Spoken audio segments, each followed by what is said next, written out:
Hello বন্ধুরা, আশা করি আপনারা সবাই ভালো আছেন, সুস্থ আছেন। আমি এইভাবে ডালিয়া বানাই। দেখুন, এর মধ্যে আছে বিট, গাজর, ক্যাপসিকাম আর পেঁয়াজ, এই সব আছে। তেলের মধ্যে তেজপাতা, শুকনো লঙ্কা, সর্ষে আর একটু জিরে, দুরকম ফোড়ন দিয়েছি। তাহলে একটু সর্ষে দিলে একটু টেস্টটা ভালো লাগে। আর ডালিয়া যে যার পরিমাণ মতো নিয়ে নেবেন। নিয়ে এটাকে একটুখানি ভাজছি, এর মধ্যে ঘি দিয়েছি। এটাকে ভালো করে একটুখানি ভাজা ভাজা করে তারপর জল দিয়ে দেবো। অনেক রকম করে বানাই, আমি এইভাবে বানাই, ভালো লাগে। দেখুন আমার ভাজাও হয়ে গেছে। এটা মনে হলো আপনাদের সঙ্গে একটু শেয়ার করি, ওই জন্য প্রথম থেকে আর দেখাতে পারলাম না, মুখে বলে দিলাম, পরে মনে পড়লো। এই আর কি, এই আমার ভাজা হয়ে গেছে। এবার জল ঢালবো। এই হয়ে গেছে ভাজা, জলটা একটু ঢেলে দিচ্ছি।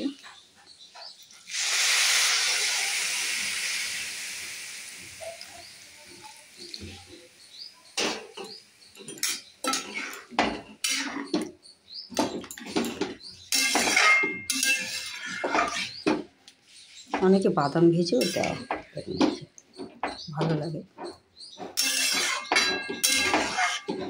মিষ্টিও আপনারা দিতে পারেন, আমিও একটু মিষ্টি দিই, একটু মিষ্টি ভালো লাগে।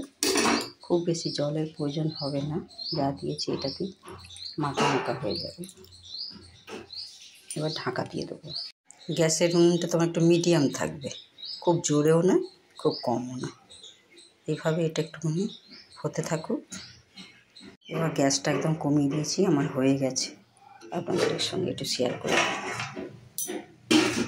এই দেখুন পুরো যেটুকু জল ছিল পুরো টেনে নিয়েছে, আর আমারগুলো নরম হয়ে গেছে।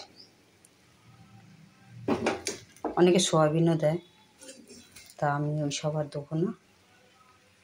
বাদাম আমার পছন্দ সবাই করে না, ওই জন্য বাদামটা দিলাম না, নাহলে বাদামও ভালো লাগে। এই দেখুন আমি তো এইভাবে বানালাম। অনেকে আরও পাতলা করে রাখে, কিন্তু আমরা একটুখানি ঝরঝরে করে খাই।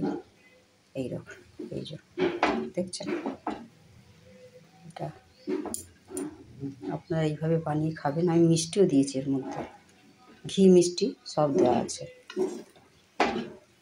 আমি জিরেই শুধু ফোড়ন দিতাম, এবারে কি করেছি একটু সর্ষে ফোড়ন দিলাম, আরও টেস্টটা ভালো লাগবে। অনেকে গরম মশলা, ছোটো এলাচ যেগুলো থেতো করে দিতে পারে, আমি দিইনি। ডালিয়া তো সিম্পলভাবেই করলাম, আপনাদের দেখালাম। আপনারা সবাই ভালো থাকুন, সুস্থ থাকুন।